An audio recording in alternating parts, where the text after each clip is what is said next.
5 या 6 प्रकार के महापाप हैं। मैं श्लोक खोज के एक कल की कथा में बताऊंगा कौन कौन से महापाप हैं। उनमें एक महापाप ब्रह्म हत्या है, ब्राह्मण हत्या। ब्राह्मण हत्यारा कोई भी क्यों ना हो, उसको कभी स्वर्ग स्वीकार नहीं करेगा, उसको कभी ठाकुर जी स्वीकार नहीं करते। लेकिन इंद्र को कैसे अब स्वर्ग नहीं जाएगा, तो फिर स्वर्ग का राजा है इंद्र। तो सबने विचार किया कि यदि कोई 4 लोग अपने ऊपर ब्रह्म हत्या ले लें इंद्र की, तो इंद्र ब्रह्म हत्या से मुक्त हो जाएगा। और इंद्र ने भी कह दिया, जो भी लोग मेरी ब्रह्म हत्या को अपने ऊपर लेंगे मैं उनको वरदान भी दूंगा। तो सबसे पहले ब्रह्म हत्या को स्वीकार करने के लिए आगे बढ़ा जल, पानी। तो पानी में जो ब्रह्म हत्या का दोष है वो है पानी में स्वतः प्रकट होने वाला झाग, फैन समुद्र में आता है, उसको ब्रह्म हत्या का दोष माना जाता है। उसका स्पर्श करके आपको फिर स्नान करना चाहिए। लेकिन जब वो समुद्र के अंदर होता है और तीर्थ का कोई समुद्र होता है तो वहां स्नान में दोष नहीं होता क्योंकि तीर्थ में है। लेकिन पानी में उठने वाला जो झाग है उसको ब्रह्म हत्या का दोष माना गया है। और इंद्र ने पानी को ये वरदान दिया कि हे जल, तुमने मेरा ब्रह्म हत्या स्वीकार किया, मैं तुमको वरदान देता हूं कि तुम कभी भी किसी के रूप को बिगाड़ोगे नहीं। जिस वस्तु में तुमको मिलाया जाएगा उस वस्तु का रस और सुंदर हो जाएगा। इसलिए बिना जल के कोई भी अधिकतर 99% कोई भी वस्तु निर्मित नहीं हो सकती। जल का आवश्यक हर वस्तु में है।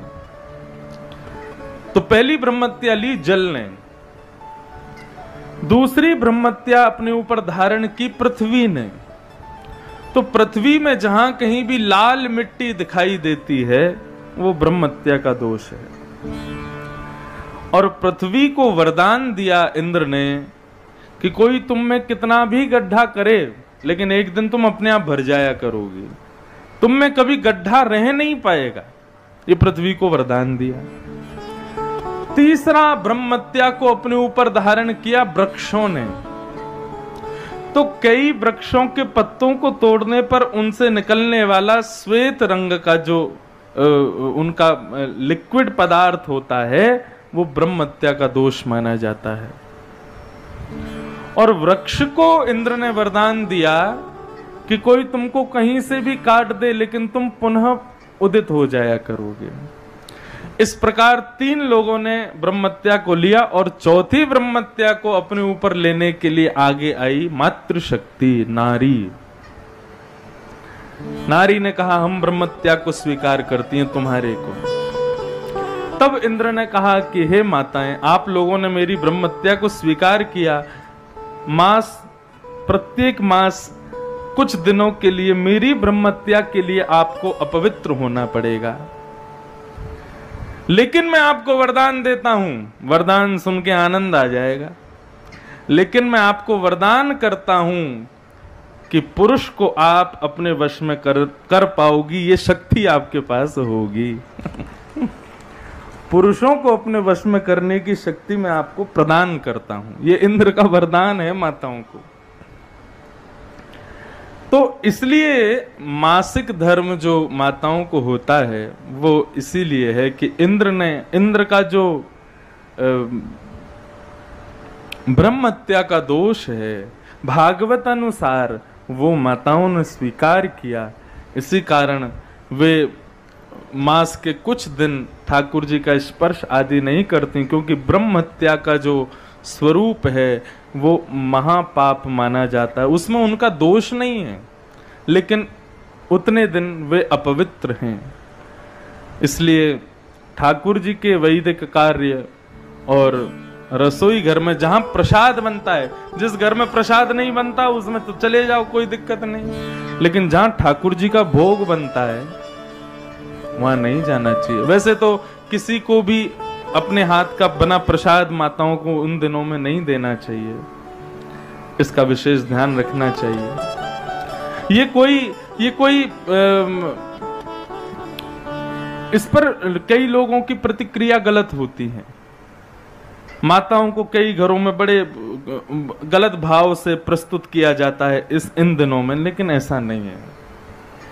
ये उनका बलिदान है इंद्र के, इसीलिए स्वर्ग आज तक, इंद्र आज तक राज्य गद्दी पर बैठा है, क्योंकि माताओं ने उसके श्राप को अपने ऊपर लिया। तो इसलिए माता जी नहीं जाना चाहिए। फिर क्या है?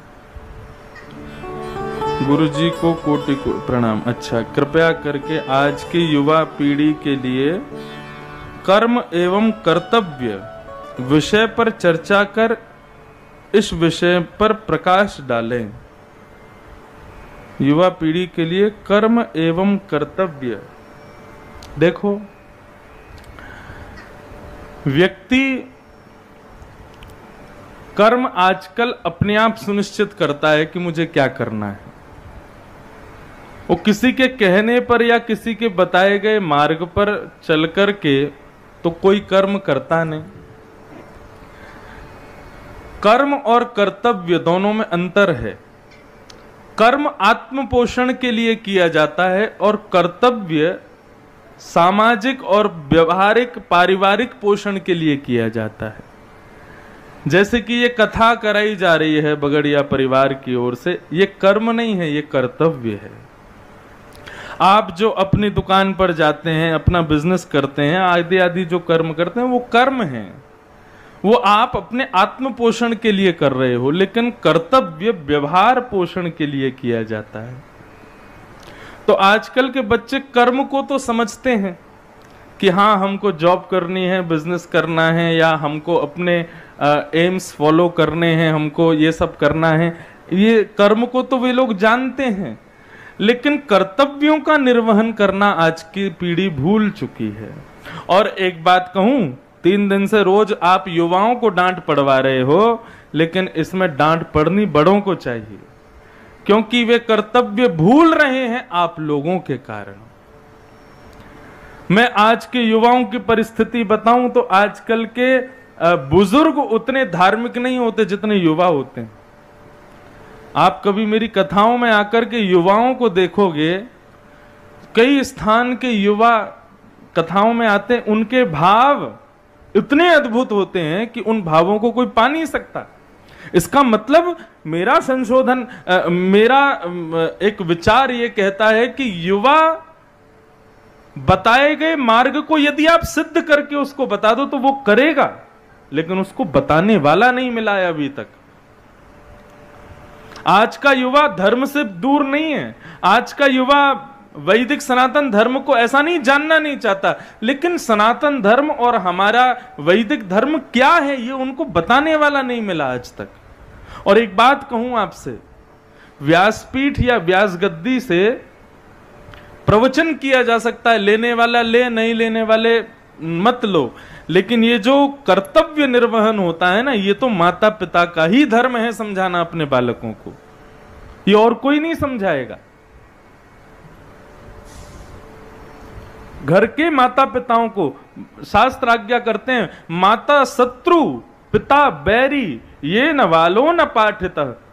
जो अपने बालकों को समय समय पर ज्ञान उपदेश नहीं करते माता पिता, ऐसे माता पिता बालक के शत्रु हैं। माता शत्रु पिता बैरी।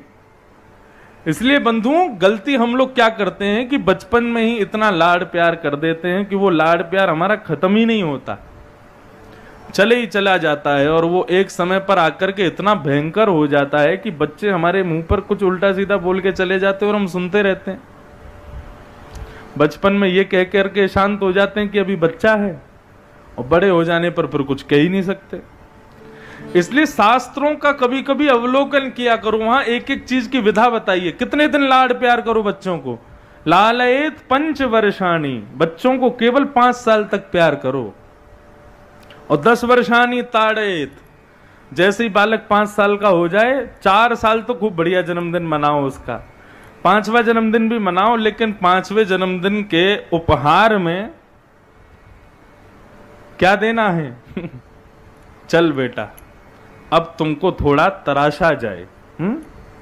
मिट्टी तो आ गई, स्ट्रक्चर तो बन गया, 5 साल में चलना फिरना बोलना सब शुद्ध हो जाता है।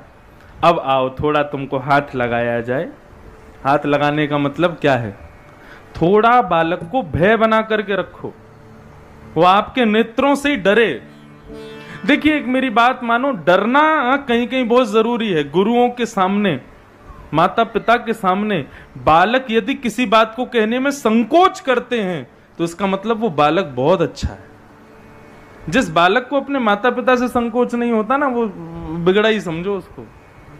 संकुचित हो माता पिता के सामने अपनी बात कहने में, अपने भाव कहने में। वो बात अलग है कि कहनी चाहिए, अपनी बातें कहो माता पिता से, लेकिन संकोच आपका आभूषण बन जाए। कहीं कहीं संकोच प्यारा लगता है। गुरु के सामने शिष्य का संकोच अच्छा लगता है। माता पिता के सामने बालकों का संकोच होना, संकुचित होना, यह दर्शाता है कि बालक के अंदर कितना सम्मान। अच्छा, संकोच उसी के सामने होता है जिसके प्रति हमारे अंदर सम्मान हो। जिसके प्रति हमारे अंदर सम्मान है उसके सामने संकोच क्यों करेंगे?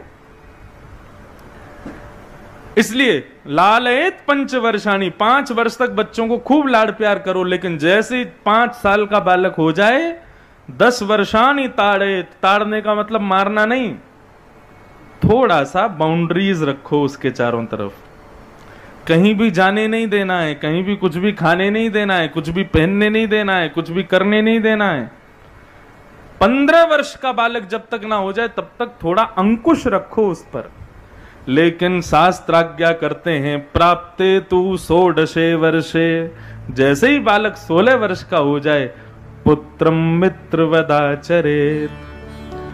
फिर जैसे ही 15 साल का हो जाए वो आपकी बेटी नहीं है, फिर आपका बेटा नहीं है, वो आपका मित्र है। फिर ऊंची आवाज में बोलना बंद करो, फिर उसको बात बात पर रोकना बंद करो, बात बात पर टोकना बंद करो, और जैसे एक मित्र होता है ना वैसा व्यवहार करना प्रारंभ कर दो। अगर आपने 15 साल की उम्र तक बालक पर अंकुश किया तो रोकना, टोकना और ऊंची आवाज में बोलने की नौबत ही नहीं आएगी। 16 साल का बच्चा होते ही उससे मित्रता कर लो। अच्छा, 16 वर्ष से ऊपर के बच्चे जो कॉलेज जाने लगते हैं, स्कूल में, हाई स्कूल्स में पहुंच जाते हैं, अपने मन की बातें किससे कहते हैं? सबसे ज्यादा अपने दोस्तों से कहते हैं। वो अपनी बहन को नहीं बता रहे हैं घर में, अपने भाइयों को नहीं बता रहे हैं, अपने माता पिता दादा दादी से नहीं बोल रहे हैं।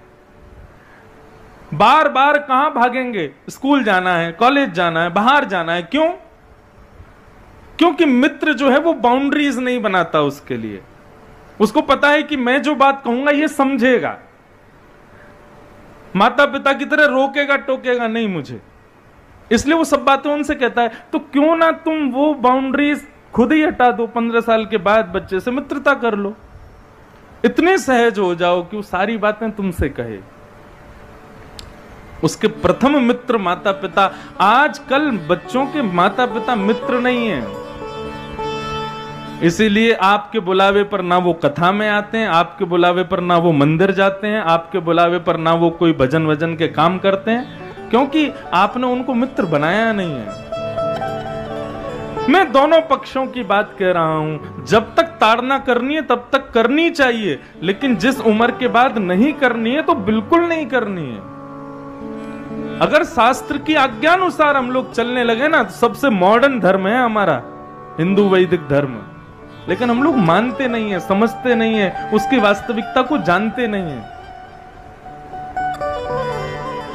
मॉडर्न किसे कहते हैं? हमारे जमाने में, हमारी भाषा में मॉडर्न का मतलब हो गया, अभी की परिभाषा बोलूं मॉडर्न की तो ये है, जो बड़े बुजुर्ग करते हैं वो तुम ना करो, वही मॉडर्न है।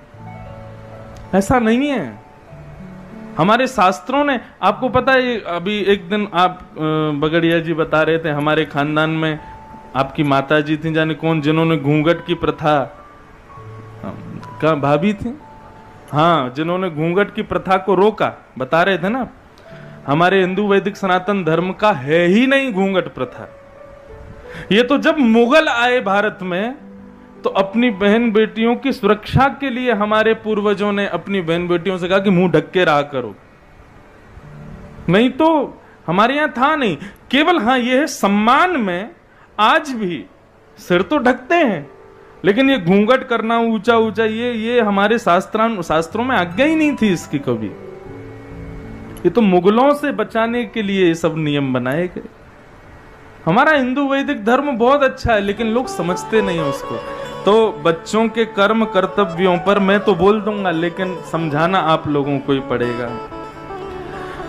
फिर आया आजकल बच्चे लोग अधिकार मांगते हैं, और अधिकार कर्म करने से अपने आप मिलता है, इस बात पर थोड़ा प्रकाश डालो। किस चीज का अधिकार मांगते हैं बच्चे? आजकल के बच्चे केवल स्वतंत्रता मांगते हैं और कुछ नहीं मांगते। वो स्वतंत्रता को ही अधिकार समझते हैं। बाकी वो कोई अधिकार अगर मांगने वाले बच्चे हैं, तो मैं व्यासपीठ से कह दूं, अधिकार को अगर मैं अपनी भाषा में समझ रहा हूं तो अधिकार का मतलब प्रॉपर्टी वगैरह, अगर ये सब मांगने वाले बच्चे हैं तो उनकी परवरिश ही खराब रही होगी। लेकिन अधिकार का मतलब कुछ और यदि आप कह रहे हैं, तो आजकल के बच्चों को अधिकार के रूप में केवल स्वतंत्रता चाहिए और कुछ नहीं चाहिए। और वो स्वतंत्रता देनी पड़ेगी, और कोई आपके पास ऑप्शन नहीं है, आपके पास और कोई चारा नहीं है। लेकिन बच्चों को मैं एक बात कहूं, बहुत देर पक्ष ले लिया बच्चों का, अब थोड़ा बच्चों से एक बात कहूं कि लक्ष्मी नारायण की मंदिर में पूजा करना, राधा कृष्ण की, रुक्मणी कृष्ण की मंदिर में जाके पूजा करना एक द्वितीय श्रेणी की भक्ति है। लेकिन घर में जो पिता रूपी नारायण और माँ रूपी लक्ष्मी बैठी है, उनकी अर्चना नित्य किया करो। उनकी आज्ञा का पालन ही तुम्हारे लिए धर्म है, उनकी आज्ञा का पालन ही तुम्हारे लिए शास्त्र है। उनके संग रहना और उनसे बात करना ही तुम्हारे लिए सत्संग है। महाराष्ट्र में एक भक्त हुए भगवान के, पंडरीनाथ भगवान, उनका नाम था पुंडलीक। क्या नाम था? पुंडलीक। श्री विठ्ठल भगवान, जिसके लिए आज तक पंढरपुर में दोनों कमर पर हाथ रख करके खड़े हैं। समय गया तो कुछ गया, धन गया तो थोड़ा ज्यादा गया, लेकिन भाव चला गया तो सब कुछ चला गया। ठाकुर जी को बड़ी पीड़ा होती थी कि ये सब ब्रजवासी मेरे होते हुए इंद्र की पूजा करते हैं। इंद्र की पूजा से ठाकुर जी को कोई दिक्कत नहीं थी, लेकिन इंद्र भाव की कदर करना नहीं जानता है।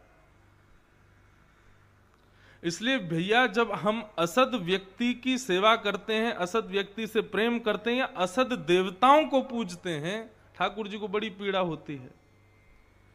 क्योंकि किसी को पूजने में, किसी को भजने में, किसी को वंदन करने में समय, धन और भाव तीनों व्यर्थ जाते हैं।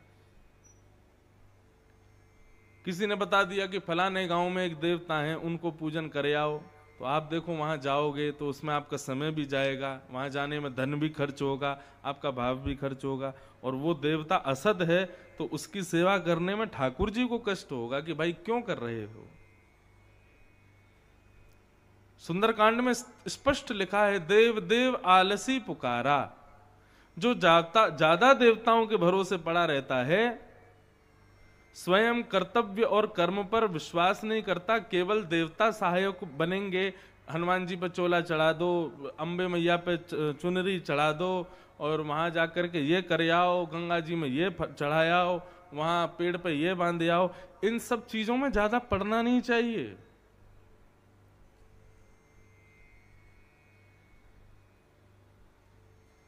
अभी ये समय चल रहा है, इतने बजे निकलना है, इतने इससे पहले निकल गए तो ये असद हो सकता है, ये इतना ज्यादा स्वयं को जो है शक में मत डालिए। यात्रा करने जा रहे हो तो पहले गाड़ी की परिक्रमा लगाओ, उसके बाद नारियल फोड़ो, फिर निकलो, तभी यात्रा मंगल में होगी। सब चीज हमारी बुद्धि में और मन में विद्यमान है।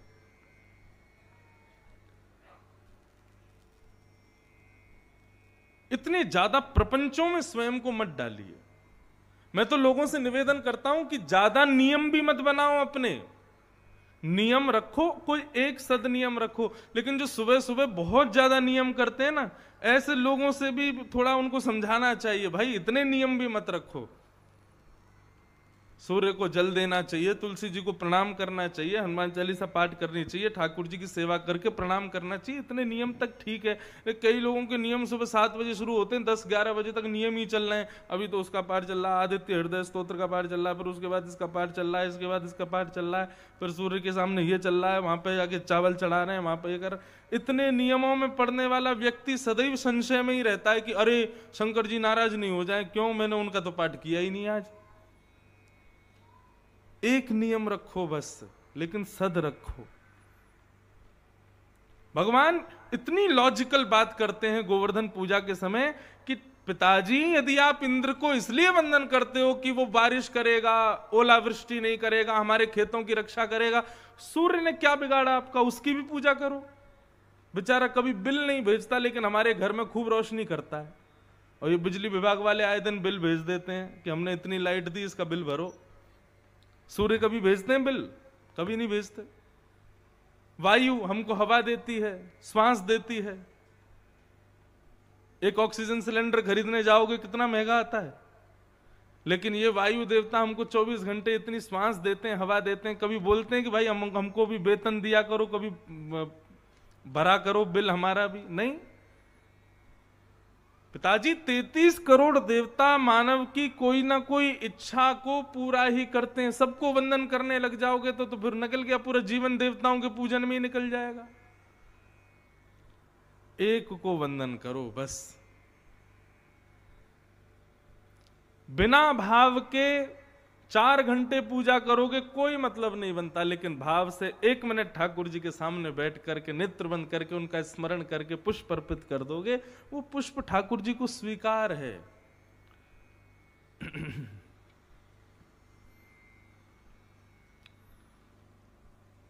समझ में आई बात? ज्यादा प्रपंचों में और ज्यादा नियमों में नहीं रहना चाहिए। अति सर्वत्र वर्जयेत, हर चीज की अति बुरी होती है। मध्यस्थ रखो उसमें। कई लोग आते हैं मुझसे मिलने, बुरा नहीं मानिएगा, उनके हाथ में बहुत सारी अंगूठी और बहुत सारे कड़ूले वड़ूले में देख लेता हूं ना, मुझे लगती है मैंने कि भाई ये तो बहुत प्रपंची व्यक्ति है। क्यों? ज्योतिषी ने कह दिया पुखराज पहनो, इसमें ये पहन लो, इसमें वो पहन लो, इसमें ये पहन लो। कई लोग आते हैं उनकी उंगलियां ही नहीं दिखती, हाथ में अंगूठियां ही अंगूठियां होती हैं। इतना क्यों? एक ठाकुर जी पे विश्वास रखो ना। अन्योन्याश्रय बहुत बड़ी बात है। जिस पर आश्रित हो उस पर पूर्ण विश्वास रखो, एक के ही आश्रय में रहो। अब हम वृंदावन वाले कृष्ण को सर्वस्व मानते हैं, तो इसका मतलब यह नहीं है कि महाकाल पूजन करने नहीं जाते। महाकाल भी जाते हैं, उज्जैन भी जाते हैं, केदारनाथ भी जाते हैं, गंगोत्री भी जाते हैं, और वैष्णो देवी भी जाते हैं, सब जगह जाते हैं, लेकिन हृदय में केवल एक ही है। कौन? श्याम सुंदर। ददरुआ धाम जाते हैं, ददरुआ सरकार को प्रणाम करते हैं, तो प्रणाम करके यही कहते हैं, हे हनुमान जी महाराज ऐसी कृपा करो कि कृष्ण में हमारी और भक्ति बढ़े। हे महाकालेश्वर महादेव कृपा करो कि श्री कृष्ण में और प्रेम बढ़े। हे वैष्णो देवी जगदम्बा ऐसी कृपा करो कि श्री कृष्ण हमसे सदा प्रसन्न रहें। भक्ति ऐसी होनी चाहिए, एक के प्रति सर्व समर्पित। सबको खुश करने में लगे रहोगे तो फिर बच्चे कुछ नाराज होंगे, बोले उसको कर रहे हो तो हमको भी करो। इसलिए भैया केवल जड़ में पानी डालो, पत्तों में पानी मत डालो। पत्तों में पानी डालने से कुछ नहीं होगा, जड़ में पानी डालने से वृक्ष हरा भी होगा, पुष्पित भी होगा और फलित भी होगा। और वृक्ष कौन है? स्वयं नारायण। और वही नारायण ब्रज में गोवर्धन के रूप में विद्यमान है, और ब्रजवासियों ने उन्हीं गोवर्धन को वंदन किया, उन्हीं की पूजा की।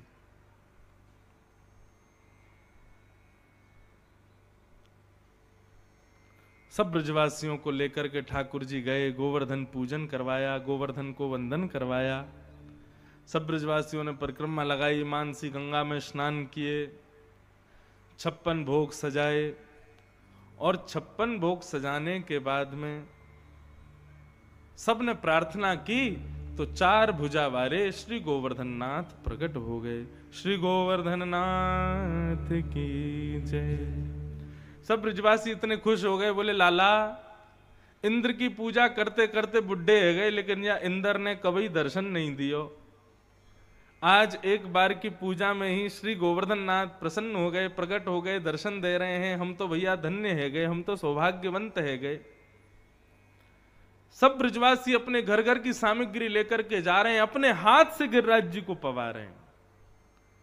4 भुजा वाले श्री गोवर्धन नाथ सबके हाथ की प्रसादी पा रहे हैं। लाओ ब्रजवासियों भोग, लाओ ब्रजवासियों भोग कह कह करके सबको गोवर्धन नाथ पुकार रहे हैं। निज कर से सबने श्री गिरिराज जी का भोग लगाया और भोग लगाने के पश्चात सब आनंद से नाच रहे हैं, गा रहे हैं, उत्सव मना रहे हैं। इतने में ही इंद्र आए, नारद जी आए और नारद जी 56 भोग की कुछ सामग्री में से लेकर के और गए इंद्र के पास। इंद्र को जाके सामग्रियां खिलाने लगे। इंद्र से बोले लो मोहन थार खाओ। इंद्र ने खाया, बोले बड़ा स्वादिष्ट लग रहा है प्रभु, कहां से लाए? बोले अच्छा लग रहा है? बोले बहुत बढ़िया लग रहा है। लो रसगुल्ला खाओ। इंद्र ने रसगुल्ला खाया, बोले बड़ा स्वाद है प्रभु, लाए कहां से हो? बोले वो तुम्हारी पूजा बंद हो गई है ना आजकल। ब्रजवासियों ने गोवर्धन की पूजा को स्वीकार कर लिया, आज से प्रारंभ कर दिया, तो 56 भोग बांटे जा रहे थे, मैंने सोचा तुमको भी खिला दूं थोड़ा सा। इंद्र बोला क्या बताया आपने? ब्रजवासियों ने मेरी सेवा बंद कर दी, मेरी पूजा बंद कर दी। बोले जी। बस उसी क्षण इंद्र ने सांवर्तक ऋतुओं को आज्ञा की कि जाकर के इतनी वर्षा करो कि पूरा ब्रजमंडल बह जाए। ये सांवर्तक मेघमाला केवल तब जाती है जब प्रलय करना होता है, इतना पानी गिरता है। सांवर्तक मेघमालाओं ने आकर के जैसे ही बरसना प्रारंभ किया, सब ब्रजवासी त्राहिमाम कह करके दौड़ने लगे। ठाकुर जी बोले दौड़ क्यों रहे हो भा, इतनी जल्दी अविश्वास मत किया करो ठाकुर जी पर। बंधुओं, सब कुछ अच्छा रहे और उस अच्छाई में आप ठाकुर जी का भजन करो, वो आपकी भक्ति की पहचान नहीं है। भक्ति की पहचान होती है जब आपके विपरीत परिस्थिति आए तब भी आपका विश्वास ठाकुर जी के प्रति रहे। एक प्रकार से विपरीत परिस्थिति देकर के ठाकुर जी ये आकलन करते हैं कि इसका मेरे प्रति विश्वास है कि नहीं, अटूट विश्वास। सब बढ़िया चल रहा है, सब प्रसन्न है, सब आनंद में है, उसमें तो कोई भी भक्ति कर लेता है। लेकिन वास्तविक भक्ति तब पता चलती है जब आपकी विपरीत परिस्थिति आती है, आपके जीवन में कष्ट संकट आते हैं, उस स्थिति में आपका विश्वास कैसा है ठाकुर जी तब देखते हैं। क्योंकि हम मानवों की स्थिति ऐसी है, जैसे ही विपरीत परिस्थिति आती है हम सबसे पहले अविश्वास भगवान के ऊपर करते हैं। ऐसा नहीं, सदैव एक रस रहो ठाकुर जी के प्रति, विश्वास को कभी टूटने मत दो। सब ब्रजवासी भागने लगे, दौड़ने लगे। भगवान बोले कि अरे अभी तुमने अपने हाथों से 56 भोग खिलाया, अभी तुमने इतनी सेवा पूजा की और अब वर्षा होने पर, इंद्र के प्रकोप होने पर तुम सब लोग भाग रहे हो। क्यों भाग रहे हो? सब ब्रजवासी बोले अपनी जान बचाने को भाग रहे हैं। बोले अरे जिनकी शरण में आए हो उन पर विश्वास करो ना, वो रक्षा करेंगे आपकी।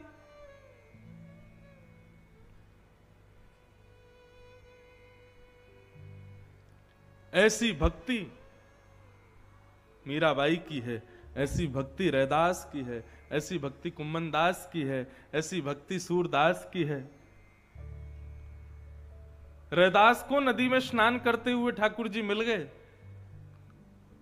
रैदास एक उच्च जाति के नहीं थे, लेकिन बंधु एक बात कहें, ये जाति भेद आदि ये सब मानव देखते हैं, भगवान कभी नहीं देखते। ठाकुर जी ने वर्ण व्यवस्था की है, लेकिन वर्ण के हिसाब से ऊंचा नीचा देखने का यह स्तर हम लोगों ने किया, ठाकुर जी ने नहीं किया। ये तो वही बात हो गई आजकल स्कूल अगर आप देखेंगे तो स्कूल में एक क्लास के 3 सेक्शन होते हैं, A section, B section, C section. हम जब स्कूल में पढ़ते थे तो हमारे स्कूल में पता है क्या था? ज्यादा पढ़ने वाले बच्चों को ए सेक्शन में रखते थे, मध्यस्थ बच्चों को बी सेक्शन में रखते थे और बिल्कुल फिसड्डियों को सी सेक्शन में रखते थे। एक बार फिर बच्चों ने थोड़ी आवाज उठाई, बोले कि आप इस प्रकार भेदभाव क्यों कर रहे हो बच्चों में? तो फिर हमारे स्कूल के प्रिंसिपल ने सबकी बात मानी और फिर क्या किया, सबको सामान्य कर दिया। लेकिन उसके बाद भी बच्चों के मन में रहा कि अरे सी सेक्शन में है हम तो नीचे सेक्शन में कर दिया, जबकि ऐसा है नहीं। बच्चे ज्यादा थे इसलिए 3 सेक्शन कर दिए। ठीक उसी प्रकार अब सभी लोग वेद पाठी हो जाएंगे, सभी लोग तिलक लगाने वाले हो जाएंगे, सभी लोग चोटी रखने वाले होंगे, सभी लोग गृह प्रवेश कराने वाले हो जाएंगे, सभी लोग जो है शादी ब्याह कराने वाले हो जाएंगे, सभी कथा गाने वाले हो जाएंगे, तो फिर सुनेगा कौन? इसलिए ठाकुर जी ने अलग अलग सेक्शंस बना दिए। ये भाई ब्राह्मण हैं, इनका काम सुनाने का है। ये भाई क्षत्रिय हैं, इनका काम युद्ध का है। ये भाई वैश्य हैं, इनका काम सब सेवा पूजा और ये व्यापार करने का है। ठाकुर जी ने कितने अच्छे से संसार को चलाने के लिए व्यवस्थाएं की, लेकिन हम लोगों ने उसमें ऊंचा नीचा ये सब बना दिया। ठाकुर जी ने कभी नहीं बनाया। रैदास एक उच्च कुल में जन्मे नहीं थे, लेकिन ठाकुर जी के अनन्य भक्त थे। नदी में स्नान करते हुए ठाकुर जी मिल गए, ला करके कुटिया में रख लिया, ठाकुर जी की सेवा करने लगे रैदास। रैदास की ऐसी सेवा थी कि श्री रैदास जी के चरित्र में आता है कि सब लोग ध्यान से सुनिए, सब माताएं बहनें भाई लोग, बिल्कुल शांति का परिचय दो। रैदास इतनी अच्छी भक्ति करते थे ठाकुर जी की कि कभी रैदास जी का मन होता था कि पहले जब ठाकुर जी उनके पास नहीं थे तो जैसे उनका मन होता था जगन्नाथ भगवान की याद आ रही है, तुरंत बोरिया बिस्तर उठाते जगन्नाथपुरी चले जाते। फिर याद आ जाती वृंदावन की तो वृंदावन चले जाते, फिर याद आती अयोध्या की तो अयोध्या चले जाते। जहां का स्मरण उनको होता स्वच्छंद परिंदे की तरह इधर उधर घूमते रहते थे। लेकिन जब से ठाकुर जी घर में आ गए, अपनी कुटिया में अपने ठाकुर जी की सेवा करते, कहीं नहीं जाते। लेकिन मन इतना होता था कि मैं जगन्नाथपुरी जाऊं, मैं द्वारिका जाऊं, बद्रीनाथ जाऊं, वृंदावन जाऊं। लेकिन कैसे जाऊं? ठाकुर जी को लेके जाऊंगा तो रास्ते में कहां खिलाऊंगा, और नहीं लेके जाऊंगा तो फिर यहां अकेले कैसे रहेंगे? तो रैदास ने पता क्या किया, अपनी कुटिया में ही चारों धाम सोच लिए। वो वाला कोना बद्रीनाथ, ये वाला कोना जगन्नाथ, ये वाला कोना अयोध्या, ये वाला कोना वृंदावन। और जैसे ही पूजा करते और मन होता ठाकुर जी आज जगन्नाथपुरी जाने का मन हो रहा है, तो ठाकुर जी की चौकी उठाते और एक कोने में धर देते, उसके ऊपर लिखा हुआ था उन्होंने जगन्नाथपुरी, और वहां ले जाके रख देते और बोलते अरे ठाकुर जी देखो क्या सुंदर समुद्र की लहर उठ रही है, क्या सुंदर ठाकुर जी की जगन्नाथ जी की ध्वजा उड़ रही है। नेत्र बंद करके सब विचार करने लगते थे। अरे जगन्नाथ जी का दर्शन हो गया, ठाकुर जी लो दाल भात खाओ, नेत्र बंद करके सारे भाव प्रकट कर देते जैसे जगन्नाथ जी के होते थे। फिर करते अच्छा ठाकुर जी बड़ी गर्मी हो गई जगन्नाथपुरी में, चलो अब बद्रीनाथ चल रहे हैं, थोड़ी ठंडी ब्यार का आनंद लेंगे। और ठाकुर जी की चौकी उठाते दूसरे कोने में धर देते, उसका नाम धर देते बद्रीनाथ। बोले आइए बद्रीनाथ आ गए, हिमालय की ठंडी हवा चल रही है, बर्फ गिर रही है और मंद सुगंध गंगा जी बह रही हैं। रैदास की भक्ति ऐसी थी, जेठ के घने महीने में भयंकर गर्मी की लू चल रही है और उस समय रैदास जी यदि मन में सोच लेते कि बद्रीनाथ ठाकुर जी जाएंगे, अपनी कुटिया में ही चौकी बदल देते थे, चलो ठाकुर जी बद्रीनाथ चल रहे हैं। और स्थिति होती थी भरे जेठ के महीने में रैदास जी के गांव में ठंडी ठंडी हवा चलने लगती थी, बर्फ जैसी गिरने लगती थी और गांव के लोगों को पता चल जाता, बोले आज जरूर रैदास अपने ठाकुर जी को बद्रीनाथ लेके गया होगा, इसीलिए हमारे गांव में ठंडी हो रही है। ऐसा भाव रैदास का। 3 बात हमेशा याद रखना। भगवत संबंध में विश्वास, संबंध और समर्पण। भक्ति यदि 3 चीज आपके अंदर नहीं है ना, तो आप भक्त नहीं हो। सबसे पहला विश्वास, दूसरा ठाकुर जी से कोई संबंध, और तीसरा समर्पण, पूर्ण समर्पण। ब्रजवासी सब दौड़ने लगे, अरे इंद्र नाराज है गयो, इंद्र नाराज है गयो।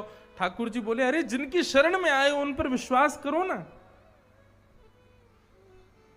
सब ब्रजवासी दौड़ने लगे। इतने में ही ठाकुर जी गए और एक तरफ से गिरिराज पर्वत को थोड़ा सा ऊपर उठा करके नीचे भुजा डाली, और देखते ही देखते सब ब्रजवासियों के मध्य में 7 बरस के कृष्ण ने 7 कोस लंबे चौड़े गिरिराज को अपने बाम हस्त की इकन्नी उंगली पर धारण कर लिया। आ जाओ सब ब्रजवासी, या गिरिराज पर्वत के नीचे खड़े है जाओ। सब ब्रजवासी दौड़ करके गए, अपने मोटे मोटे लठ लगा दिए महाराज गिरिराज जी पर। नख पर धार लियो गिरिराज नाम गिरधारी पायो है। ठाकुर जी ने अपने बाम हस्त की कन्नी उंगली पर श्री गिरिराज जी धारण कर लिए। बोल गिरवरधारी गोपाल की जय। आहा, ठाकुर जी ने गिरिराज जी धारण किए।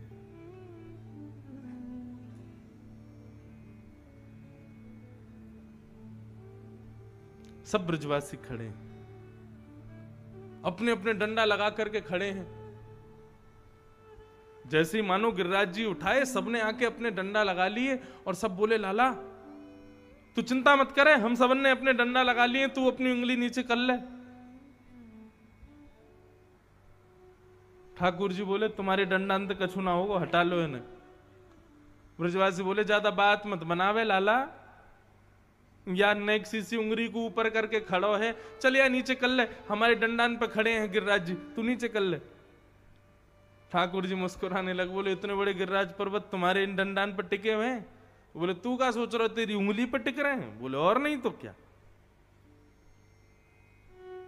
ब्रजवासी बोले, अब चल ज्यादा बात मत बनावे, उंगली नीचे कर ले।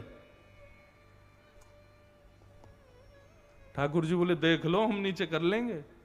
बोले, तू कर ले, ठीक है, तो फिर आप लोग संभालो, हम अपनी उंगली हटा लेते हैं। बोले, हटाओ। जैसे ठाकुर जी ने जरा सी अपनी उंगली ढीली की, इतने में ही विशाल। अच्छा एक बात बताएं, आप सब लोग गोवर्धन गए हो, गिरिराज पर्वत के दर्शन किए हैं। श्री गर्ग संहिता के अनुसार गिरिराज जी इतने छोटे नहीं थे जब ठाकुर जी ने उठाए थे। 7 कोस लंबे, 7 कोस चौड़े और 7 कोस ऊंचे। मतलब गिरिराज जी का यदि शिखर देखेंगे तो वे आकाश में होता था, शिखर का तो दर्शन ही नहीं होता था। ऐसा भी कह दिया जाए तो कोई अतिशयोक्ति नहीं कि गिरिराज जी के शिखर पर बर्फ ही जमी रहती थी, इतने बड़े थे गिरिराज जी। वो तो तिल भर रोज पृथ्वी में प्रवेश कर रहे हैं। इसलिए अब जो हमको दर्शन होता है ये गिरिराज जी का शिखर है। जो ठाकुर जी ने जब गिरिराज जी उठाए थे उस समय ये शिखर आकाश में था। इसीलिए तो ठाकुर जी गैया चराने गिरिराज जी पे जाते थे। अब आप लोग विचार करो, वृंदावन से 20-22 किलोमीटर है। अगर आज भी कोई व्यक्ति पैदल पैदल जाए तो गिरिराज जी जाके वापस आना एक दिन में, तो मतलब गए और तुरंत आए तो भी सुबह निकलोगे तो रात तक आ जाओगे। ठाकुर जी गैया चराने जाते थे। गैया चराने का मतलब है कि ठाकुर जी गिरिराज पर्वत पर जाके आराम करते थे, गैया चरती रहती थी, और शाम होने से पहले ठाकुर जी वापस आ जाते थे, और दोपहर भोजन करने के बाद जाते थे। इतनी जल्दी गिरिराज जी कैसे पहुंच जाते थे? फिर गिरिराज जी की चौड़ाई इतनी थी कि वो वृंदावन की सीमा का स्पर्श करती थी। यमुना जी बिल्कुल समीप ही गिरिराज जी के बहती थी जब ठाकुर जी थे उस समय पर। वो तो धीरे धीरे धीरे धीरे भीतर चलते चले गए, सारी चौड़ाई जो गिरिराज जी की थी वो पृथ्वी में समा गई। अब जो दर्शन होता है शिखर है गिरिराज जी का। जिस दिन गिरिराज जी दिखने बंद हो जाएंगे उसी दिन प्रलय घनघोर कलिकाल आ जाएगा। हम सब लोगों का सौभाग्य है कि हम लोग आगामी 100 वर्ष के अंदर अंदर हम सब निपटने वाले हैं। हम सब चले जाएंगे 100 साल के अंदर अंदर। हमारे बाद जो आने वाले हैं ना, बड़ी खतरनाक समय आने वाला है महाराज। कभी कभी मुझे लगता है कि हम बड़े सही समय में हमारा जन्म हो गया है, क्योंकि हमारे बाद जो वंश होगा, उसके बाद जो वंश होने वाला है, उस समय तक तो प्रचंड कलयुग आ जाएगा। कभी कभी मुझे बड़ी चिंता होती है कि हमारा बुढ़ापा बहुत खतरनाक जाने वाला है। क्यों? आजकल की स्थिति बड़ी विचित्र हो गई है। आज के बड़े बुजुर्ग कहते हैं, अरे हम लोग जब छोटे थे तब इतने अच्छे व्यवहार होते थे लोगों का, इतना अच्छा स्वभाव होता था लोगों का। जितनी टेक्नोलॉजी हाई होती जा रही है, जितने ज्यादा हम लोग इंटरनेट और फोन के आदी होते जा रहे हैं, उससे लगता नहीं है कि आने वाले समय में संबंधों की कदर होगी। अभी नहीं बची। आदमी अपने माता पिता को तो भज नहीं पा रहा, संभाल नहीं पा रहा, भगवान को क्या भजेगा वो? जिसने जन्म दिया, जिसने पाला पोसा बड़ा किया, उन माता पिता की सेवा बालक, आज के बालक नहीं कर पा रहे, वो उस भगवान की सेवा कैसे कर लेंगे जिनको उन्होंने कभी देखा ही नहीं है? बहुत भयानक समय आने वाला है। इसलिए खुश हो जाइए कि आप सब लोग और मैं, हम सब लोग बड़े सही समय में हमारा जन्म हो गया है, और सही समय में हम सब लोग निपट लेंगे। हमारे बाद जो पीढ़ियां आने वाली हैं,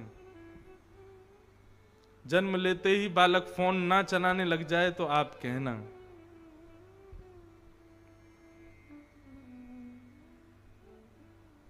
मैं तो स्पष्ट अपनी कथा में कहता हूं कि यही कलयुग है। कलयुग का सतयुग का राक्षस हिरण्यकश्यप, द्वापर का राक्षस, त्रेता का राक्षस रावण, द्वापर का राक्षस कंस, और कलयुग का राक्षस ये है फोन। यही है। आप कभी भी देख लो, राक्षसों के नियम क्या होते हैं? व्यक्ति को भगवान से दूर करना, व्यक्ति को परिवार से दूर करना। मैं ही सर्वस्व हूं, मुझे भजो, मेरे को ही देखो, मुझे ही प्रणाम करो। आज यही स्थिति हो गई हम लोगों की। कहां प्रातःकाल उठ के रघुनाथा, मात पिता गुरु ना वही माथा। माता पिता गुरु को प्रणाम करते, आजकल प्रातःकाल उठते इसको प्रणाम करते हैं हम। उठते ही यदि तकिया के नीचे फोन नहीं दिखे तो आधा हार्ट अटैक, माइनर अटैक तो आ ही जाता उसी समय। कई लोग हैं कथा में भी बैठे रहेंगे तो नीचे नीचे चलते ही रहे, क्या चल रहा है इसमें, कौन कहां जा रहा है, कैसे कर रहा है, सब चलता रहता है। ये कलयुग का राक्षस है। मुझे सच में लगता है कि भगवान कल की आएंगे तो किसको मारेंगे? कोई राक्षस तो बचेगा नहीं, इसी को खत्म करेंगे। अभी इतने आदी हो चुके हैं फोन के। कभी कभी मुझे लगता है जैसे पुराने समय में सुपारी देते थे ना लोग, उसको जाके मार दो, हमारा दुश्मन है। कभी कभी लगता है आगामी 100-150 साल बाद आदमी को मरवाना होगा तो यूं कहेंगे उसका फोन चोरी कर लो। क्यों? फोन चोरी करते ही अटैक आ जाएगा उसको। आधे से ज्यादा जीवन, आधे से ज्यादा अपने सीक्रेट्स, आधे से ज्यादा अपने कोड, आधे से ज्यादा बैंक के काम सब फोन में है। आज की डेट में जिसको नेट बैंकिंग नहीं आती उसको तो अपंग माना जाता है, बोले विकलांग है ये, क्यों? इसको नेट बैंकिंग नहीं आती। आगामी समय ऐसा होने वाला है कि जिनके हाथ पैर नहीं है उनको विकलांग नहीं कहा जाएगा, जिनको फोन चलाना नहीं आता वो विकलांग हैं। उनको स्पेशल सीट दिया जाए करेगी ट्रेन में, क्यों? ये विकलांग है, इनसे फोन नहीं आता चलाना। इतने आदी हो गए हम लोग फोन के। भारत में तो अब धीरे धीरे कैश खत्म होता जा रहा है, लेकिन विदेशों में आप कभी दुर्भाग्य से जाओगे तो वहां के लोग तो कैश देख के उनको सिर दर्द हो जाता है, बोले इसको कैसे गिने। एक बार मैं लैपटॉप खरीद के लाया, अमेरिका की बात, तो $1400 का आया। तो मैंने सारे डॉलर इकट्ठे किए, 1 के 5 के 100 के, $1400। हमारे यहाँ $1400 तो बच्चा गिन जाए, ऐसे ऐसे गिन लेंगे। अब मैं जब गया तो लैपटॉप खरीदने के लिए, तो उसने कहा $1400, तो मैंने उसको दे दिए, मैंने लो। तो जैसे ही उसने नोट देखे तो 5 लोग बुलाए उसने, एक एक के एक को दिए, 100 के एक को दिए, 50 के एक को दिए, और उससे पूछता है तेरे 50 के कितने नोट हैं? बोले इतने नोट। तेरे एक एक के कितने हैं? बोले इतने। तेरे 10 के कितने? इतने। मेरे 100 के इतने। पर कैलकुलेटर प्लस कर रहा, ओके 1400। मैंने की जय हो भैया देवता तेरी। मैंने हमारे भारत में कोई गली मोहल्ला के बालक ने दे दे, वही गिन देंगे। लेकिन अब धीरे धीरे कैश खत्म हो रहा है, हम लोग भी नेट बैंकिंग शुरू कर रहे हैं। ठीक है, टेक्नोलॉजी हाई हो रही है, सब कुछ अच्छा जा रहा है, लेकिन आप लोग सोचो, हमारी मन बुद्धि सब कुछ एक एक वस्तु के अधीन होती जा रही है। और वो दिन दूर नहीं है कि हमारा जीवन इसी से ही चलेगा।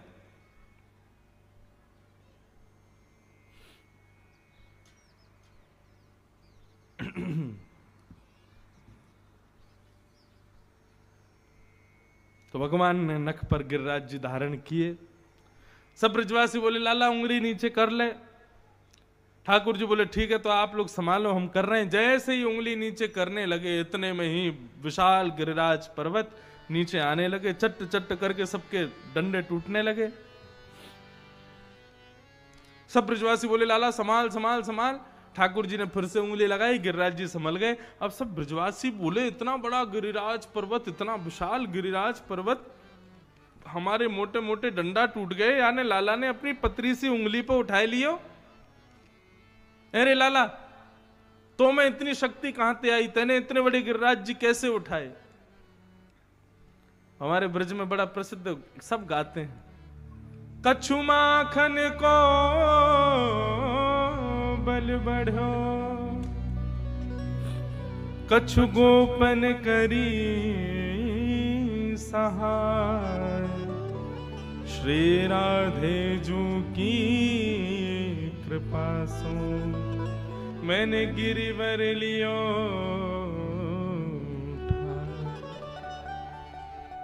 एक दिन मैंने कथा में बताया ही था, माखन को बल बढ़ो, कछु गोपन करी सहाय। आप सब ग्वाल वालों की सहायता से मेरी उंगली में शक्ति आ गई, मैंने गिरिराज जी उठा लिए। लेकिन अंतिम भाव, श्री राधे जू की कृपा सो मैंने गिरिवर लियो उठाए। श्री राधा रानी की कृपा दृष्टि है गई मुंह पे, वहां से मैंने गिरिराज जी उठा लिए। अब ये राधा रानी की कृपा दृष्टि कैसे भाई? ये सब ठाकुर जी की अंतरंग लीला है, गोपनीय लीला है, ये प्रकट लीला नहीं है। श्री किशोरी जी सन्मुख खड़ी है और उनकी रूप माधुरी को देख करके ठाकुर जी में इतना बल आ गया हो, इतना बल आ गया हो कि गिरिराज जी ऐसे उठा लिए जैसे रुई को फोआ उठा ले, और नख पर धार लियो गिरिराज नाम गिरधार। हम ब्रजवासी तो यूं के लाला ने गिरिराज जी थोड़ी उठाए, वो तो किशोरी जी की सामर्थ्य भाई। किशोरी जी के रूप में इतना तेज हो कि वह तेज को देख करके ठाकुर जी को गिरिराज जी भी रुई के समान हल्के दिखाई पड़े और अपने नख पे उन्हें धारण कर लिए। वास्तविक गिरिवरधारी श्री राधा रानी है, श्री किशोरी जी हैं। ठाकुर जी तो केवल प्रदर्शन मात्र कर रहे हैं, उंगली पर उठा रहे हैं। लेकिन बंधुओं, एक आध्यात्मिक पक्ष सुनिए, बहुत ध्यान से सुनिएगा। गोवर्धन, गौ किसको कहते हैं? हमारी शरीर की 10 इंद्रियों को गो कहा जाता है। 10 इंद्रियां कौन कौन सी? आंख, नाक, जीभ, कान, त्वचा, ये पंच ज्ञानेंद्रिय। हाथ, पैर, मुख, 2 गुप्तेंद्रिय, ये पंच कर्मेंद्रिय। इस प्रकार इस समूह को कहते हैं 10 इंद्रिय, और इसी 10 इंद्रिय के समूह को कहते हैं गो। और इन 10 इंद्रियों का कृष्ण भक्ति में जो वर्धन करता है उसका नाम है गोवर्धन। आप लोग गिरिराज जी जाते हो परिक्रमा लगाने के लिए, किस भाव से जाते हो? हमारे खेत में बढ़िया फसल है जाए, या बेटा को बढ़िया ब्याह है जाए, या किसी भी कामना से जाते हो। वास्तव में आप अन्य अन्य किसी भी कामना से यदि गिरिराज जी जा रहे हो तो व्यर्थ जा रहे हो। गिरिराज जी जाने का मूल उद्देश्य क्या है? मूल उद्देश्य ये है कि हे गिरिराज बाबा, मोकू आपके दर्शन करवे में तो बड़ा सुख मिले, लेकिन मोकू आपकी कथा सुनने में आनंद ना आवे। तो हे गिरिराज जी ऐसी कृपा करो, मैं परिक्रमा लगा रहा हूं, मेरे इन कानन की आपकी भक्ति सुनवे की इच्छा प्रकट है जाए, या इच्छा से मैं आपकी परिक्रमा लगा रहा हूं। मतलब हमारे यहां रसिकाचार्य कहते हैं, जिस इंद्रिय से आप ठाकुर जी को नहीं भज पाते हो, उस इंद्रिय को केंद्र में लेकर के यदि परिक्रमा लगाई जाए, परिक्रमा पूर्ण होते होते उसी इंद्रिय से आप कृष्ण के प्रति और भक्ति में समर्पित हो जाओगे। नहीं आई बात समझ में? अब कई लोग हैं, उनको प्रसाद पाने में बहुत सुख मिलता है, बाकी कथा सुनने में उनको कोई आनंद नहीं आता, दर्शन करने में उनको कोई आनंद नहीं आता, परिक्रमा लगाने में उनको कोई आनंद नहीं आता।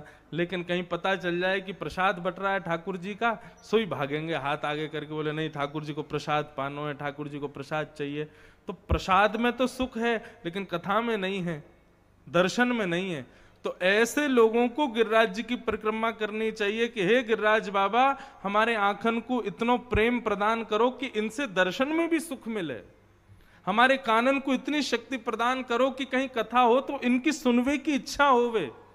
वे गोवर्धन हैं, इंद्रियों का वर्धन करते हैं कृष्ण भक्ति में। एक बात स्पष्ट कर दें, आप ठाकुर जी की यदि कोई एक इंद्रिय से भक्ति करते हो और अन्य इंद्रियों से नहीं करते, तो जिस इंद्रिय से भक्ति नहीं करते हैं उसी इंद्रिय से पाप करने लग जाओगे। यह स्पष्ट है।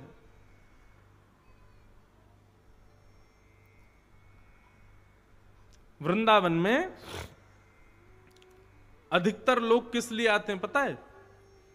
चाट खाने, बल्ले खाने, लस्सी पीने, पकोड़े खाने, इसलिए आते हैं।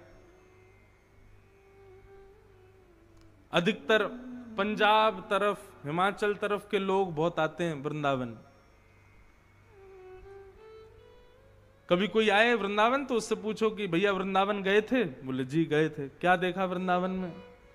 अरे महाराज ब्रजवासी के पेड़े, क्या बताना उनका, कितने बढ़िया थे। वो बिहारी जी के बाहर लस्सी की दुकान थी, उसकी लस्सी बहुत बढ़िया थी। महाराज जी बिहारी जी से आगे जाओगे ना राधा वल्लभ जी की तरफ, वहां पर नुक्कड़ पे एक भल्ला वाला है, वो बहुत बढ़िया बनाता है। मैंने कि राधा वल्लभ जी, बिहारी जी, सबकी गली में कौन लस्सी वाला, नुक्कड़ पे भल्ले वाला, ये पता है आपको? ये नहीं पता कि वृंदावन में मंदिर में कौन बैठे हैं भीतर? ये तो वही बात हो गई कि आप किसी से मिलने के लिए गए थे, लेकिन उसके द्वारपाल से ही मिलके लौट आए।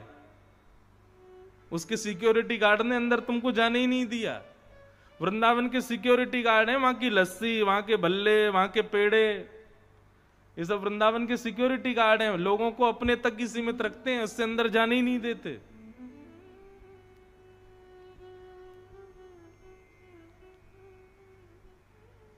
अपनी प्रत्येक इंद्रिय से भक्ति करो। नेत्रों से देखने में सुख मिले, कानों से सुनने में सुख मिले, मुख से बोलने में सुख मिले, हाथों से करताल बजाने में सुख मिले। अब मैं बोलता हूं ताली बजा के गाओ, तो कई लोग तो ताली बजाते हैं, कई लोग तो फिर भी नीचे यूं यूं करते रहते। बोले कहा करें, समय काटना है। ताली ऐसे ही नहीं बजवाई जाती है, ताली इसलिए बजवाई जाती है, ये इंद्रियां कर्म करवाती हैं हमसे। अब कोई आदमी यदि किसी को गोली मार दे, उसको जेल हो जाए, तो वो यूं कहेगा कि मुझे फांसी मत चढ़ाओ, मेरे हाथ को फांसी चढ़ा दो। क्यों? इसने गोली मारी थी, मैंने थोड़ी मारी है। अरे हाथ कोई अलग है, तुम्हारा ही तो है। इसी हाथ से करताल बजाओगे ठाकुर जी के कीर्तन में, तो ये हाथ पवित्र होंगे। कल को इन हाथों से जब कर्म करने जाओगे तो ये हाथ सत्कर्म ही करेंगे, क्योंकि ठाकुर जी की भक्ति में इनसे करताल बजी है। क्यों कहा जाता है परिक्रमा लगाओ, ठाकुर जी की कथा में नृत्य करो? पैरों से नृत्य करोगे, परिक्रमा लगाओगे, तो ये पैर कभी असद मार्ग पर लेकर के नहीं जाएंगे, भक्त बन जाएंगे ये पैर भी। अरे बड़ी सूक्ष्म बात है, कहां तक इसको समझाऊं मैं। प्रत्येक इंद्रिय से भजन करो ठाकुर जी का, और जिस इंद्रिय से भजन नहीं होता है उसी इंद्रिय के लिए गोवर्धन जाओ। हे गिरिराज जी, हमारी इस इंद्रिय को भगवत भक्ति में श्रेष्ठ करो, परिक्रमा लगा के जैसी परिक्रमा पूर्ण होने वाली होगी ना, तब तक आप अनुभव करोगे आप उसी इंद्रिय से ठाकुर जी को भजने लगोगे। ऐसे हैं श्री गोवर्धन, इसलिए उनका नाम है गो, यानी इंद्रियां, उसका कृष्ण भक्ति में जो वर्धन करे वो गोवर्धन। गोवर्धन की परिक्रमा की प्रथा इसलिए नहीं है कि हमारी मनोकामना पूरी हो, बल्कि इसलिए हमारी इंद्रियां ठाकुर जी की हो जाएं, इसलिए गोवर्धन की परिक्रमा है। बंधुओं, आज की कथा ज्ञान वैराग्य आदि आदि सब चीजों से कल तक सब हो गया। अब आज से तो प्रेम भक्ति की कथा और प्रेम की चर्चा सबको समझ में नहीं आती है, इसलिए बहुत ध्यान से सुनिएगा। ठाकुर जी की भक्ति करना सब जानते हैं, पूजा करना सब जानते हैं, सेवा करना सब जानते हैं, लेकिन ठाकुर जी से प्रेम हर कोई नहीं कर पाता। इसलिए हमारे नाना जी तो निवेदन करते थे कि लाला ये प्रेम की चर्चा ठाकुर जी की सब जगह कहने को विषय ना है, इसका केवल स्पर्श मात्र किया करो, क्योंकि सब योग्य नहीं होते उसके।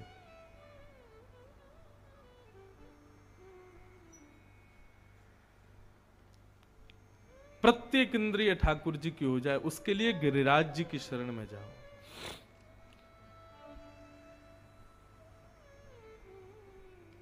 ठाकुर जी ने गिरिराज जी 7 दिन 7 रात्रि पर्यंत अपने नख पर धारण करके रखे। 7 दिन के बाद जब इंद्र ने वर्षा बंद की, तब ठाकुर जी ने गिरिराज जी को पुनः व्यवस्थित किया। अब यहां पर एक संशय मन में प्रकट होता है, कर्तुम अकर्तुम अन्यथा कर्तुम समर्थ ईश्वर। ईश्वर कौन? जो कोई ना कर सके वह भी जो कर दे वो ईश्वर है, और जो सब करते हैं उसको भी ना करे वो ईश्वर है। कर्तुम अकर्तुम अन्यथा कर्तुम समर्थ ईश्वर है। भगवान चाहते तो गिरिराज जी उठाए थे, उसके बाद भ्रगुटी टेढ़ी करके यदि इंद्र की ओर देख लेते तो इंद्र की मजाल नहीं थी कि वो वर्षा कर दे। इंद्र ने 7 दिन तक वर्षा नहीं की है। इंद्र ने वर्षा रोकी कब? भगवान के क्रोध करने पर भी इंद्र ने वर्षा नहीं रोकी। इंद्र ने वर्षा तब रोकी जब इंद्र ने देखा कि मेरा तो भंडारी खत्म हो गया, जल ही नहीं बचा है, तब इंद्र ने वर्षा रोकी है। इसका मतलब ठाकुर जी ने ना तो इंद्र को रोका, ना तो इंद्र पर गुस्सा किया, ना ही एक बार भी संकेत किया अरे इंद्र तू पूरे ब्रजमंडल को बहाने का प्रयास कर रहा, रोक दे नहीं तो तेरी खैर नहीं है। ठाकुर जी ने कुछ नहीं कहा इंद्र को। क्यों? और 7 दिन 7 रात्रि ऐसे ही खड़े रहे। इसके पीछे कारण क्या है? तब महाकवि श्री जयदेव कहते हैं, अभिनव जलधार सुंदर धृतमंदर धृतमंदर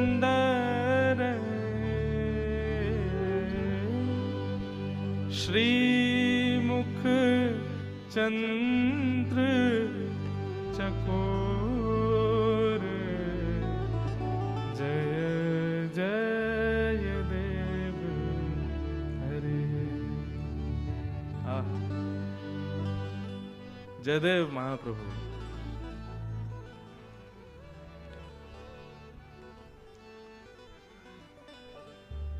कई बार ऐसा होता है, कहीं कहीं स्थान पर हम जाते हैं, वहां का माहौल इतना अच्छा होता है कि उस माहौल की वजह से मन करता है कि हमारा जो जाने का समय है वो थोड़ा और बढ़ जाए। चाहे आप किसी के विवाह में गए हो, किसी के घर गए हो, किसी व्यक्ति से मिलने गए हो, किसी स्थान पर गए हो, तो वहां पर कई बार ऐसा मन करता है अरे शाम क्यों हो रही है, अरे इतनी जल्दी समय क्यों जा रहा है, हमको थोड़ी देर और बैठना है, यहां से जाने का समय ही नहीं आवे, अरे भाई ट्रेन का समय क्यों हो रहा है, लेट क्यों नहीं हो रही है, फ्लाइट का समय क्यों हो रहा है, लेट क्यों नहीं हो, ऐसा होता है कई बार। तो ठीक वैसे ही जब ठाकुर जी ने गिरिराज पर्वत धारण किए तो सामने श्री राधा रानी आकर के खड़ी हो गई, और जैसे ही राधा रानी आके खड़ी भई, उनके सुकोमल मुखमंडल को देख करके ठाकुर जी इतने आनंदित हो गए कि खड़े ही रहे। मन में ये भाव भी नहीं आया कि मैं इंद्र को कह दूं कि भैया तू वर्षा बंद कर दे, ताकि वर्षा बंद हो जाएगी तो मैं गिरिराज जी नीचे धरूं, हाथ में कष्ट है। बोले नहीं, ये वर्षा चलती रहे, अनवरत में ऐसे ही खड़ा रहूं। क्यों? क्योंकि सामने श्री राधा रानी खड़ी हैं, इनको देखने का, इनके दर्शन का अवसर मिल रहा है, ये अवसर कहीं चला नहीं जाए। इस दिन 7 दिन 7 रात्रि पर्यंत ठाकुर जी गिरिराज जी धारण करके रखे। जयदेव महाप्रभु कहते हैं, राधा मुख चंद्र चकोर, जय जय देव हरे। श्री किशोरी जी को देखने में इतने उत्सुक हो गए ठाकुर जी, बल्कि और कह रहे हैं इंद्र से, बोले जितनो तेरो भंडार है सब कर तो ही रहे, 7 दिन तक 7 रात्रि तक, अरे 7 वर्ष तक भी यदि किशोरी जी सामने खड़ी हैं तो मैं ऐसे ही खड़ा रहूंगा ताकि इनको दर्शन कर सकूं। अपलक नेत्रों से श्री किशोरी जी को देखने के इच्छुक हैं, इसलिए ठाकुर जी ऐसे खड़े।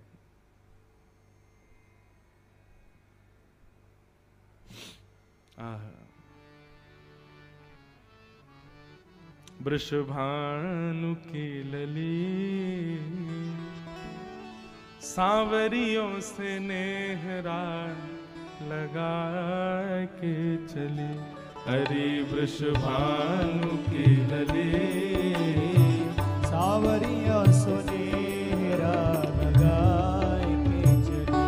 हरि वृषभानु की लली सांवरियों से नेहरा लगा के चली। हरि वृषभानु की लली सांवरिया सो नेहरा लगा के चली। अरे हाँ, सांवरिया से नेहरा लगा के चली। सांवरिया सो नेहरा लगा के चली। हरि वृषभानु की लली सांवरिया से नेहरा लगा के चली। वृषभानु की लली सांवरिया सो नेहरा लगा के चली। अयो रे अहीर के तो हमरी गली, अयो रे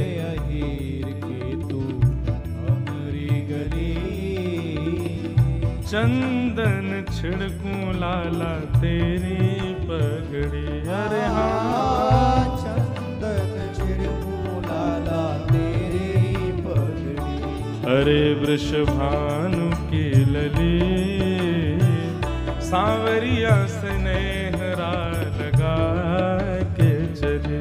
अरे वृषभानु की लली सांवरिया से नेहरा लगा के चली। अरे हाँ, सांवरिया से नेहरा लगा के चली।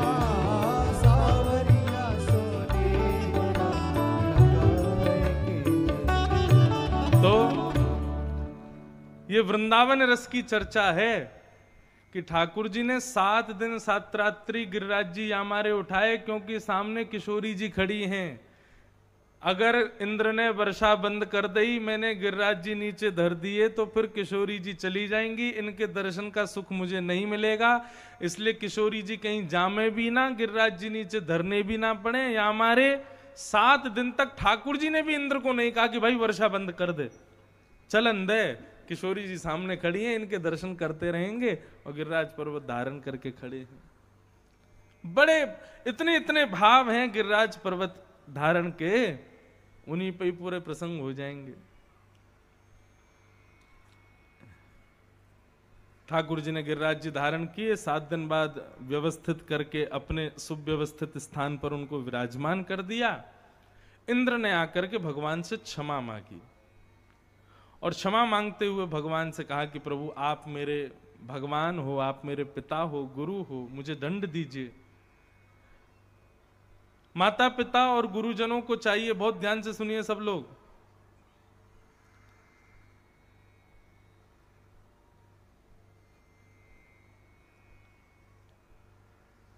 बालकों को ज्यादा लाड़ प्यार मत किया करो। थोड़ी बहुत ताड़ना उनके प्रति रखा करो। ताड़ना का मतलब होता है दृष्टि रखा करो, थोड़ा उनके प्रति थोड़ा अपने आप को कठोर, हल्का सा, ज्यादा नहीं, हल्का सा रखा करो, तभी वो बालक श्रेष्ठ बन पाएंगे। जिन बालकों ने अपने माता पिता से कभी गाली नहीं खाई, जिन बालकों ने अपने माता पिता से कभी पिटाई नहीं पाई, वो बालक जीवन में कोई श्रेष्ठ व्यक्तित्व नहीं बन पाते। इसलिए माता पिता को चाहिए ज्यादा लाड प्यार बालकों को ना किया करें। लालनाद बहुवो दोषात् ताड़नाद बहुवो गुणात् तस्मात् पुत्रम च शिष्यम च ताड़येत न तु लाड़येत। शास्त्र आज्ञा करते हैं लाड़ में बड़े दोष होते हैं और ताड़ना में बड़े गुण होते हैं। तस्मात् पुत्रम च शिष्यम च ताड़येत न तु लाड़येत।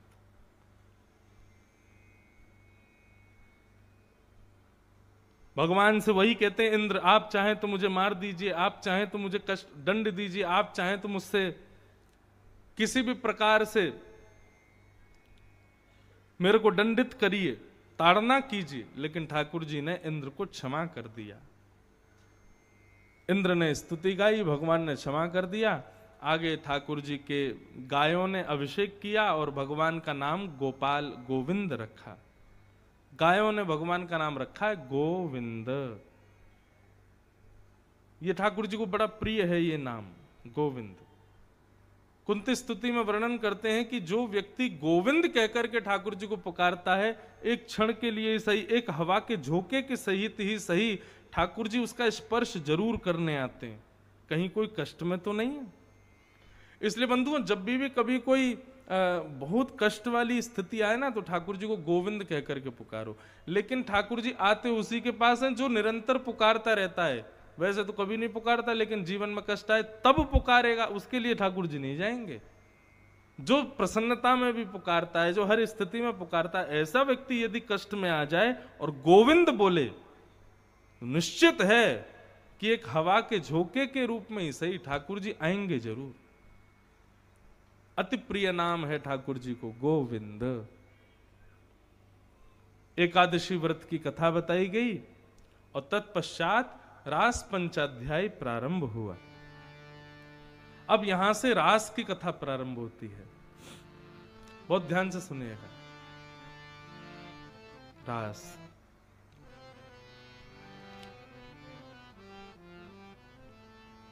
भगवान पिता रात्रि शरदोत्फुल्ल मल्लिका विक्षरन्तुं मनश्चक्रे योगमायामुपाश्रित। अब बहुत ध्यान से सुनिएगा सब लोग। रास बिहार, मैंने कहा ना आज प्रेम की चर्चा है, इसलिए प्रेमी बनकर के ही सुनना। सबसे पहली बात, रास कहते किसको है?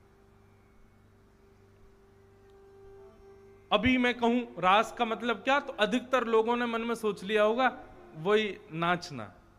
भगवान नाच रहे हैं गोपियों के साथ में, नृत्य कर रहे हैं, यही रास है। नहीं, रास का मतलब नृत्य करना नहीं होता है।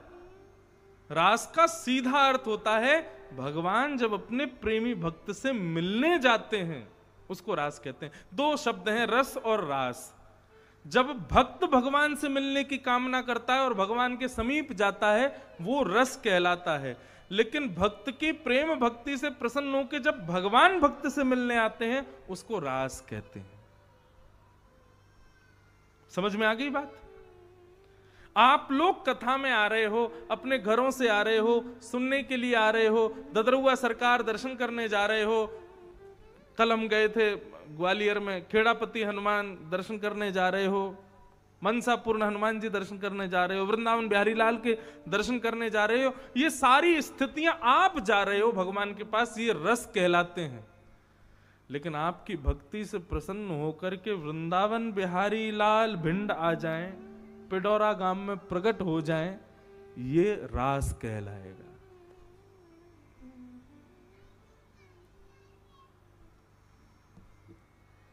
रास हुआ है। लोग कहते हैं हमारे, अब यहां ददरुआ धाम में पूज्य हनुमान जी विराजमान है, आज महाराज जी भी पधारे हैं वहीं से। हनुमान जी किसी ने आके विराजमान तो किए नहीं, जरूर निश्चित ही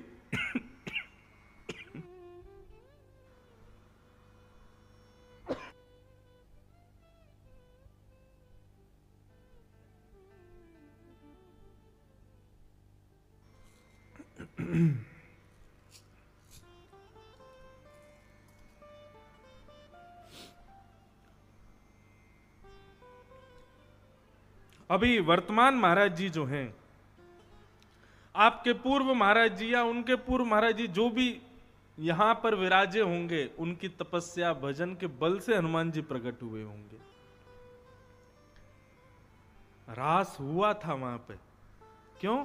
एक भक्त के भजन पर प्रसन्न होकर ठाकुर जी प्रकट हुए। वृंदावन में गोस्वामी गोपाल भट्ट गोस्वामी जी की प्रेम भक्ति से प्रसन्न होकर राधा रमण जी प्रकट हो गए। श्री हरिदास जी महाराज के प्रेम भक्ति से प्रसन्न होकर के श्री बिहारी जी प्रकट हो गए। ये सब रास ही तो हैं। रस और रास में केवल इतना अंतर है।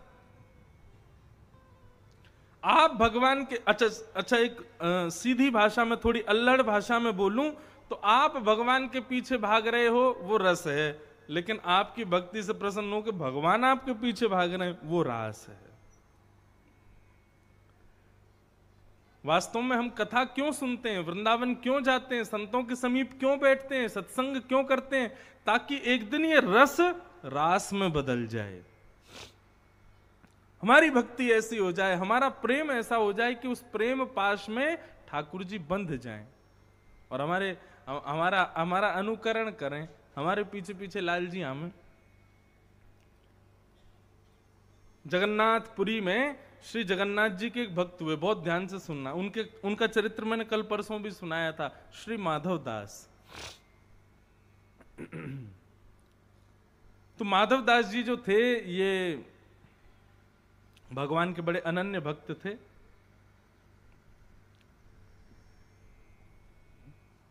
रास किसको कहते हैं ये बता रहे हैं। तो जगन्नाथ जी के दर्शन करने के लिए गए और जगन्नाथ जी से बोले, हे जगन्नाथ महाप्रभु, मैं आपसे आज्ञा लेने आया हूं कि मैं अब वृंदावन दर्शन करने के लिए जा रहा हूं। बहुत ध्यान से सुनिएगा। तो जगन्नाथ जी उनके अंतःकरण में प्रेरणा से बात करते थे। तो जगन्नाथ जी ने अंदर अंदर प्रति उत्तर दिया, बोले क्यों जा रहे हो, तुमको पता नहीं है हम तुमको देखे बिना रह नहीं पाते हैं। भक्त भगवान को देखे बिना नहीं रह पाता, ऐसा ही नहीं है, भगवान भी बिना भक्तों को देखे रह नहीं पाते, उनको भी अपने भक्तों का दर्शन चाहिए। जगन्नाथ जी बोले हमको भी लेके चलो, हमको भी अपने साथ वृंदावन ले चलो। माधवदास जी बोले देखो, हम तो कहीं भी खाने वाले, कहीं भी रहने वाले, कहीं भी पी लेते हैं, कहीं भी सो जाते हैं, कहीं भी अपना गुजर बसर कर लेते हैं, ऐसे अपनी पूरी यात्रा निकालने वाले हम हैं। आप हमारी तरह नहीं रह पाओगे। आपको तो 8 बार तो भोग लगता है दिन में, वृंदावन में भगवान को भोग लगता 8 बार। कैसे कैसे भोग लगेगा? सुबह उठते ही मंगल भोग, उठते ही ठाकुर जी को दूध और लड्डू का भोग लगाया जाता है। मंगल भोग के बाद में फिर आएगा ठाकुर जी का बाल भोग, जिसको नाश्ता कहते हैं। फिर बाल भोग के बाद में आएगा श्रृंगार भोग, श्रृंगार के बाद श्रृंगार भोग आ जाएगा, श्रृंगार के बाद फिर आएगा श्रम भोग। अच्छा, श्रम भोग के बारे में आप सुनेंगे तो इतना आनंद आएगा। ये श्रम भोग क्यों लगता है ठाकुर जी को?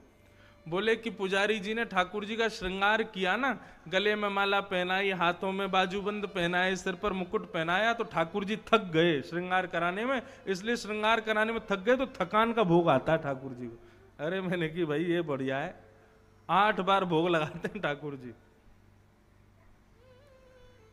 माधवदास जी बोले आप हमारे साथ नहीं जा पाओगे, आपको 8 बार भोजन चाहिए होता है, और रास्ते में कहां आपके लिए भोजन लेके आऊंगा, कहां रोटी लाऊंगा, कहां आपकी व्यवस्था करूंगा।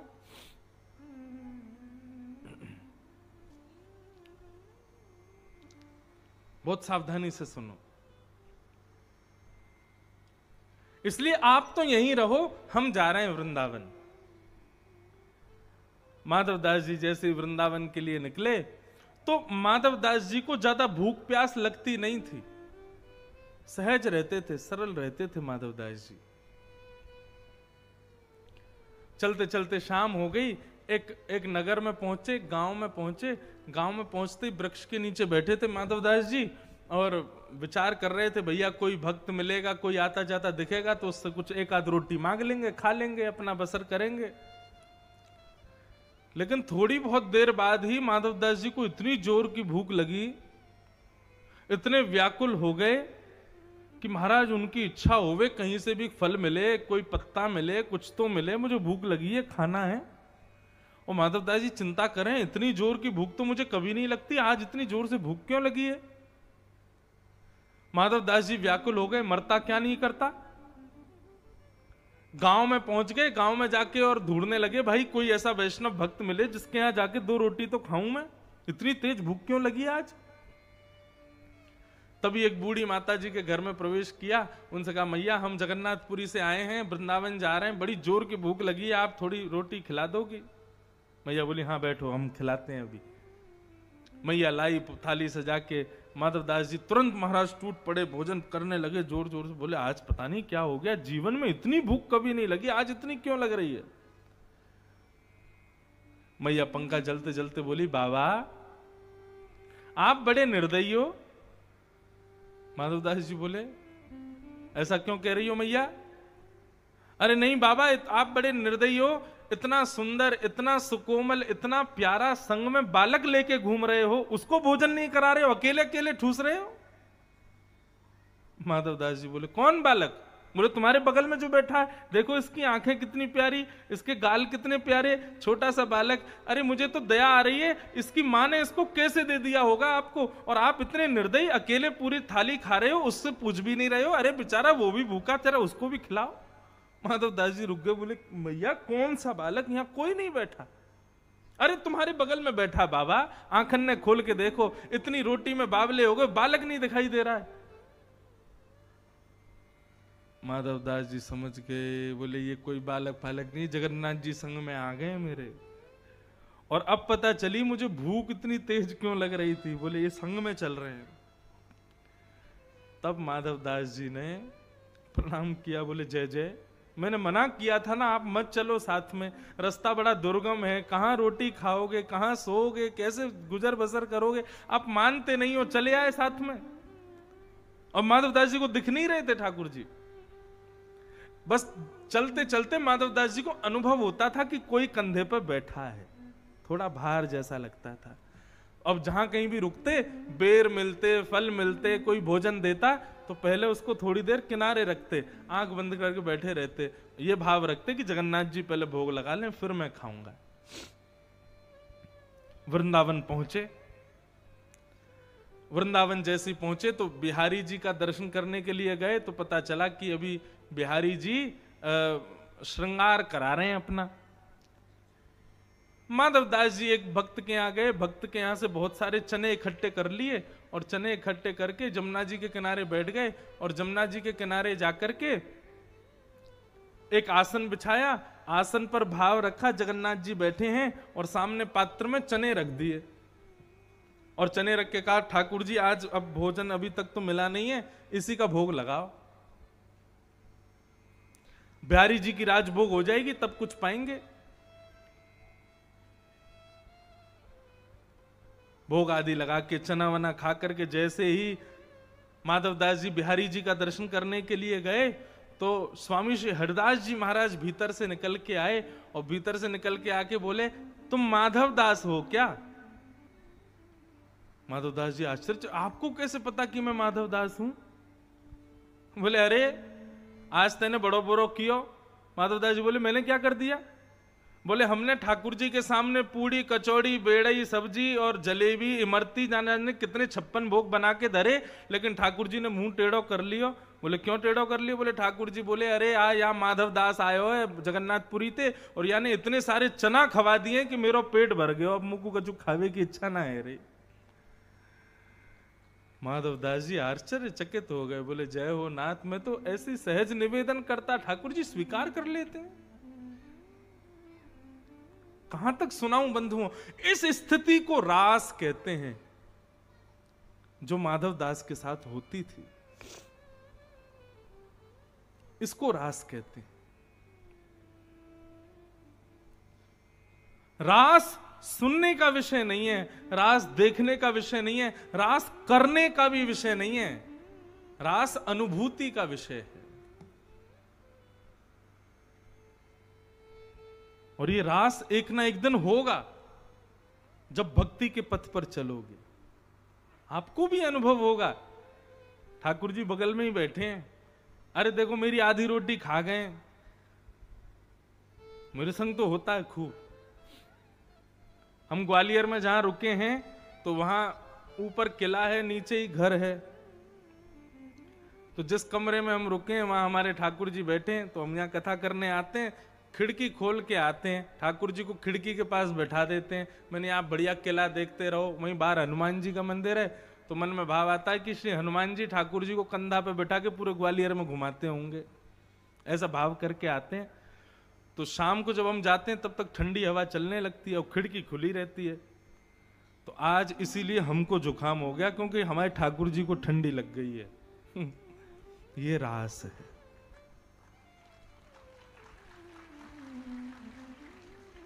ये कोई इस भाव से नहीं है कि आपको मैं कोई चमत्कार बता रहा हूं या कुछ। जब आप अपने अर्चक के साथ प्रेम भक्ति से रहने लगोगे तो उस पर जो भाव आएगा वो आपको अपने अंदर अनुभव होने लगेगा। मुझे रात्रि में यदि बहुत जोर की प्यास लगती है ना, तो मैं ये नहीं सोचता कि मुझे प्यास क्यों लगी, मैं यही विचार करता हूं जरूर ठाकुर जी के झाड़ी में जल नहीं होगा, इसीलिए मुझे प्यास लग रही है। ये रास है।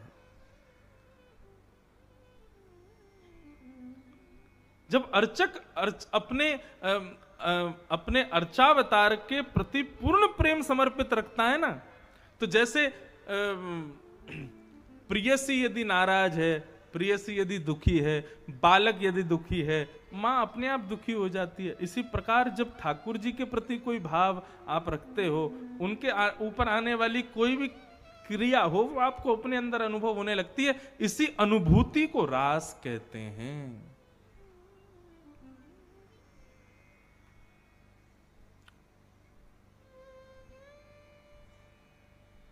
रस और रास, ये दो स्थिति।